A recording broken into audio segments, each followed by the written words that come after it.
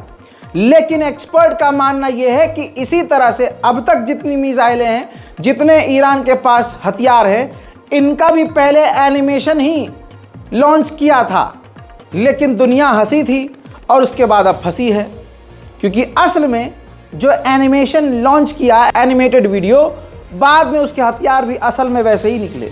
देख लीजिए ईरान ने जो नए हथियार दिखाए हैं, यानी नए ड्रोन जो दिखाए हैं।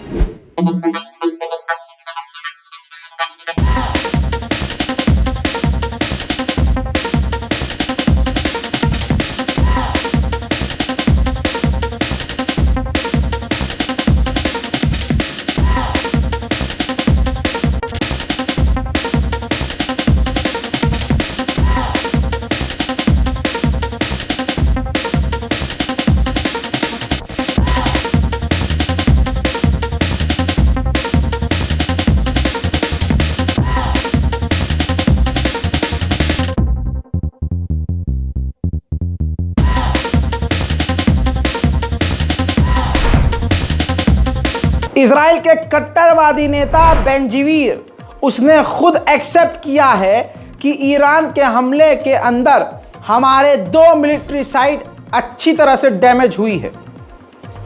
तो दोस्तों, यहां बैठे हुए कुछ मुल्ले कह रहे हैं कि इजराइल का कुछ नहीं हुआ, लेकिन अब सच सामने आ रहा है। इजराइल दुश्मन अपने मुंह से कह रहा है कि नुकसान हुआ है।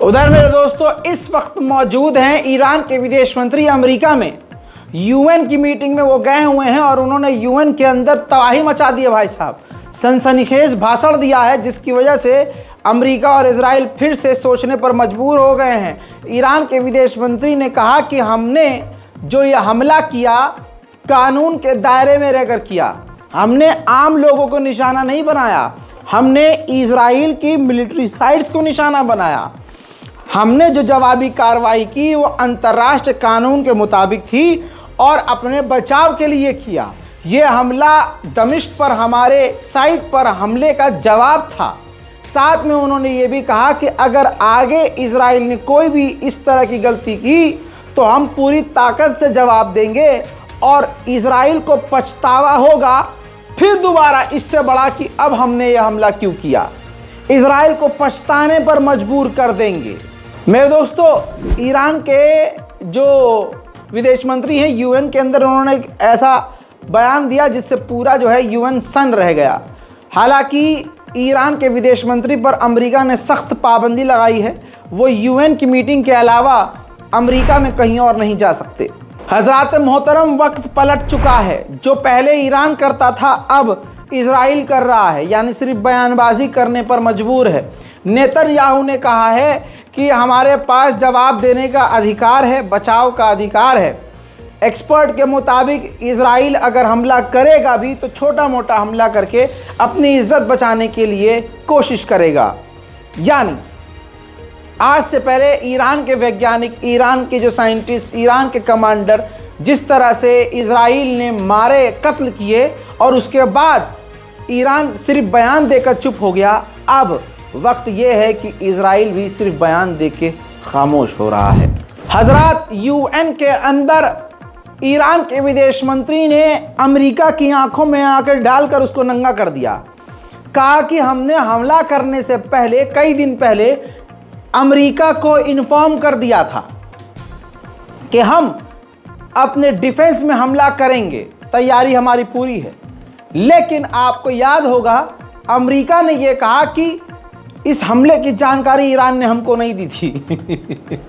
यानी अमेरिका ने खुद असल में इजराइल को भी धोखा दे दिया था।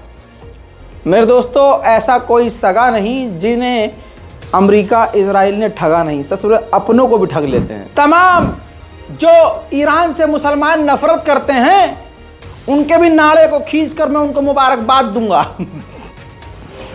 कि मुबारक हो, अपने दिल से नफरत खत्म करो। और पूरी दुनिया के मुसलमानों को मुबारकबाद पेश करता हूं कि आज ईरान की ताकत अमेरिका मान रहा है। ईरान की ताकत को सुपर पावर मान गया है। कैसे? समझिए। अमेरिका के खुफिया एजेंसी CIA का डायरेक्टर चीफ विलियम बॉन्ड्स, उसने कहा कि ईरान ने जो हमला किया इजराइल पर, इजराइल हमारे बिना और अपने यानी हमारे साथियों के बिना ईरान के इन हमलों को रोक नहीं सकता था। हमने और हमारे साथियों ने आने वाले मिसाइलों, ड्रोन को रोका। अकेले इजराइल इन हमलों को ईरान के रोक नहीं सकता था। तो तवज्जो चाहूंगा इस बात पर कि CIA ने डिक्लेयर कर दिया है कि ईरान का सामना अकेले इजराइल कर नहीं सकता। हजरात, खुद इजराइल के पूर्व एयर डिफेंस चीफ ने कहा है कि ईरान सुपर पावर है। ईरान सुपर पावर है हमला करने में और मिसाइल, ड्रोन में। कौन कह रहा है? इजराइल ने कह दिया है, सबूत है। ये ईरान की तारीफ मैं नहीं कर रहा, आप नहीं कर रहे, दुश्मन कर रहा है कि ईरान सुपर पावर है मिसाइल में, ड्रोन में, अटैक में, लेकिन डिफेंस में बेकार है। वो अपना बचाव कर नहीं पाएगा, उसके पास डिफेंस सिस्टम अच्छे नहीं है। हम यूं ही जाकर हमला करके वापस आ सकते हैं, लेकिन ये तो इज्जत बचाने वाली बात हो गई। तुम वापस आ जाओगे और ईरान पहले ही कह चुका है कि फिर उसके बाद हम क्या करेंगे। अब भैया दबाकर शेयर बटन पर क्लिक कीजिएगा। इस रिपोर्ट को तमाम मुसलमानों तक शेयर करने में हमारी मदद कीजिएगा। चैनल पर नए हैं तो चैनल को सब्सक्राइब कर लीजिएगा। मैं हूं रजा और आप देख रहे थे रजाग्राफी। जय हिंद।